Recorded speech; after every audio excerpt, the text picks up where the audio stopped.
Historia de la filosofía, volumen 1, sección 81, parte tercera. Filosofía escolástica, capítulo 3, dialécticos y antidialécticos. Esta es una obra del maestro Nicolás Abagnano. 187. Herberto. Las condiciones políticas del siglo X, sobre todo la disolución del Imperio Carolingio, detuvieron casi totalmente la recuperación intelectual de Occidente. Restablecida la unidad del imperio con Otón el Grande, el movimiento de la cultura volvió a reemprenderse. En este periodo aparece una gran figura de erudito y de maestro, Herberto, que se formó en la escuela de Aurillac. Desde 972 fue maestro en la escuela de Reims. En el 982 fue nombrado abad de Bobbio. En el 991, arzobispo de Reims.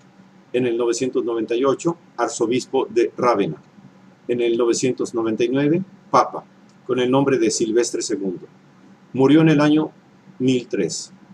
Herberto se ocupó de todas las ciencias, pero sobre todo sobresalió en la mecánica y en las matemáticas. Se le atribuye la invención de un reloj y de una especie de sirena a vapor de agua. Para explicar su extraordinaria erudición, un antiguo cronista, Vicente de Beauvais, cuenta que Herberto hizo una larga permanencia en España, país de nigromantes. Allí debió seducir a la hija de uno de tales doctores diabólicos y robar luego sus libros. El mago, advertido por las constelaciones celestiales, se puso a seguir al ladrón, pero éste, aprovechándose de las indicaciones de los mismos astros, pudo sustraerse a toda persecución, escondiéndose durante una noche bajo el arco de un puente destruido.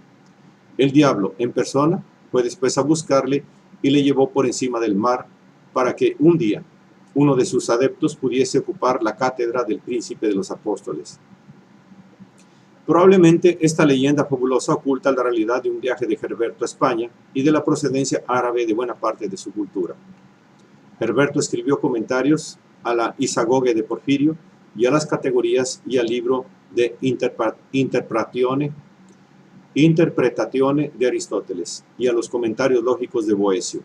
Su escrito De Rationali et Ratione Uti, una cuestión que disputó en Rávena contra Otrico, en presencia de Otón II, se propone investigar qué significa emplear la razón.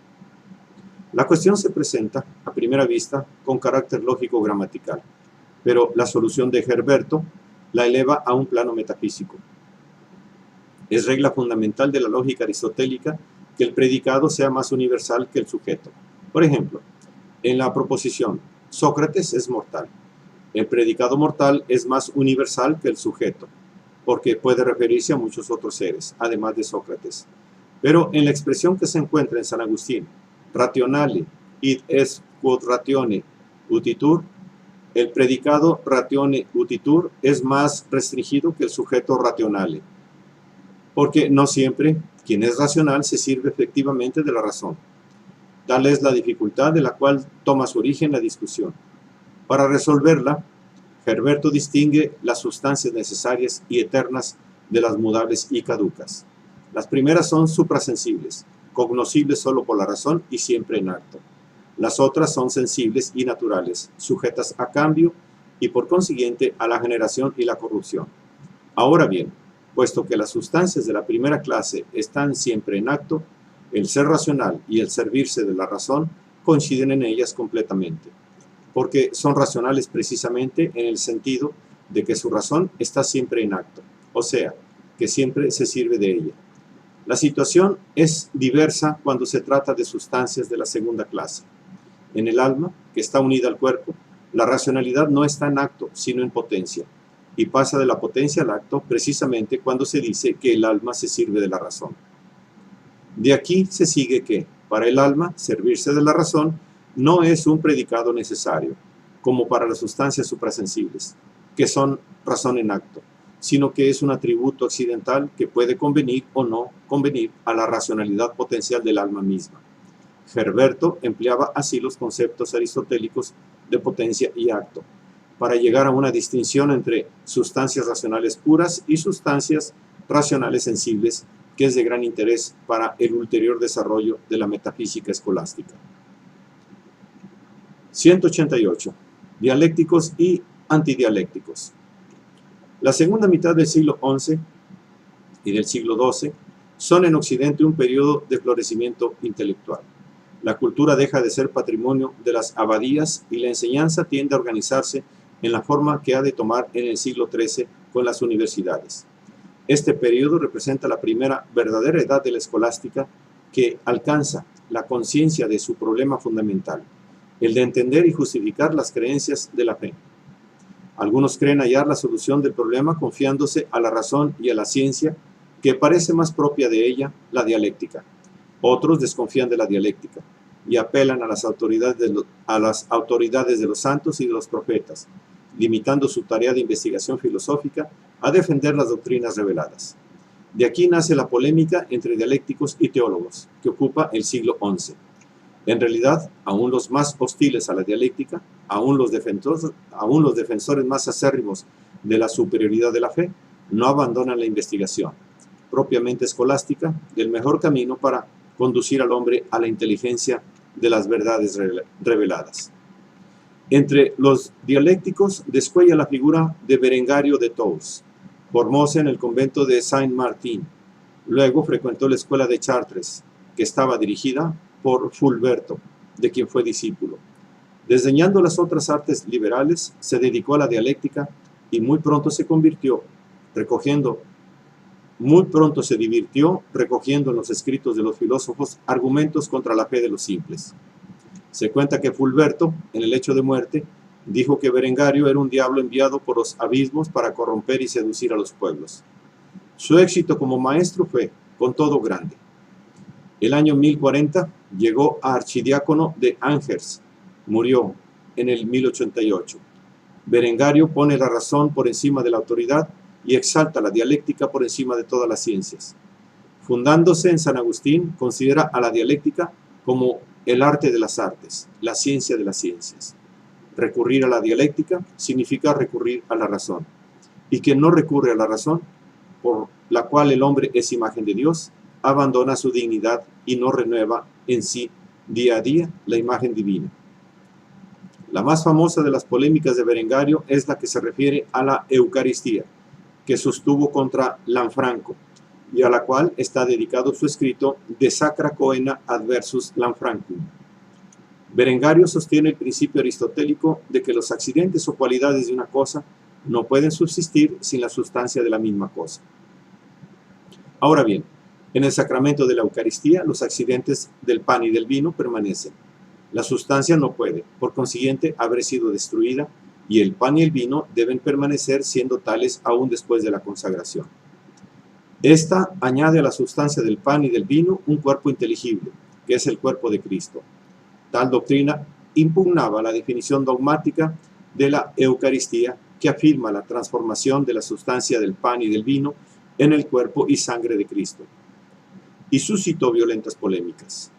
La doctrina de Berengario fue condenada por la Iglesia. El más notable adversario de Berengario fue Lanfranco de Pavia, nacido el año 1010, alumno de la escuela de Bolonia, ya entonces floreciente. Lanfranco, dotado de un espíritu aventurero y entusiasta, recorrió Borgoña y Francia y se quedó en Normandía. Allí se hizo monje en la abadía de Bec, que por él se hizo famosa. En 1070 fue nombrado arzobispo de Canterbury. Murió en el 1089. Lanfranco es un adversario de la dialéctica, la cual es, a su modo de ver, completamente incapaz de llevar al hombre a comprender los misterios divinos. Declara enérgicamente que prefiere oír discutir sobre los misterios de la fe con autoridades sagradas que con razones dialécticas. Quien vive de la fe no intenta escrutarla con la argumentación y concebirla con la razón. Prefiere prestar fe a los misterios celestiales más bien que fatigarse vanamente poniendo aparte a la fe para comprender lo que no puede ser comprendido. Pero, no obstante estas afirmaciones, Lanfranco mismo fue un dialéctico. Si la dialéctica, abandonada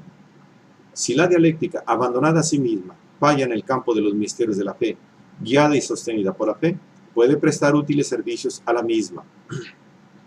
Con este espíritu comentó las cartas de San Pablo, como nos atestigua Sigiberto de Gembloux. Lanfranco, dialéctico y arzobispo de Canterbury, expuso las cartas del apóstol San Pablo y dondequiera que tuvo ocasión, presentó sus tesis, sus argumentos y sus conclusiones, según las reglas de la dialéctica. Se puede decir que en la relación entre razón y fe, Lanfranco escogió la misma posición que después fue propia de su gran discípulo Anselmo de Aosta. Contra los dialécticos polemizó Pedro Damián, nacido en 1007 en Rávena.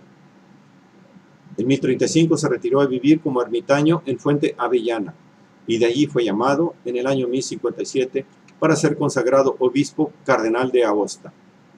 Murió en Faenza en el 1072. La mayor parte de la obra de Pedro Damián está dedicada a la ascética monástica y a cuestiones eclesiásticas. Su postura frente a la dialéctica y a las ciencias mundanas está expresada en la obra que compuso en el 1067, De Divina Omnipotentia. Muchas veces él dice, la virtud divina destruye los silogismos armados por los dialécticos y sus sutilezas y confunde los argumentos que han sido considerados necesarios e inevitables por los filósofos. Por eso, la dialéctica y en general toda arte o saber humano no deben asumir arrogantemente la tarea principal, sino seguir la enseñanza de las Sagradas Escrituras como sierva a su Señora, con la debida dedicación. La tesis típica de Pedro Damián es la absoluta superioridad de la omnipotencia divina con respecto a la naturaleza y a la historia. Como las leyes las da Dios a la naturaleza, las cosas naturales obedecen a sus leyes mientras Dios lo quiere. Pero cuando Él no quiere, olvidan su naturaleza y le obedecen a Él. La omnipotencia divina no encuentra límite ni siquiera en el pasado, pues Dios no puede hacer que las cosas acaecidas no hayan acaecido por cuanto Él puede. En tiempo presente se refiere a la voluntad de Dios que es eterna y por lo mismo fuera del tiempo, y nosotros deberíamos más bien decir que podía no hacerlas acaecer. A muchos de los mismos escolásticos, consideraciones semejantes les parecen implicar la tesis de la superioridad de la omnipotencia divina respecto al mismo principio de contradicción. En efecto, dicha tesis no puede expresar diciendo que Dios puede hacer que no hayan ocurrido las cosas sucedidas. De todos modos, Pedro Damián se aprovecha de la tesis de la omnipotencia divina para privar de validez autónoma a todo el mundo de la naturaleza y del hombre, y hasta en el campo político, como lo testimonian las consideraciones expuestas en su Disceptatio Synodalis. Su preocupación dominante era la de quitar al emperador toda dignidad de poder autónomo y considerarlo como un simple delegado del Papa.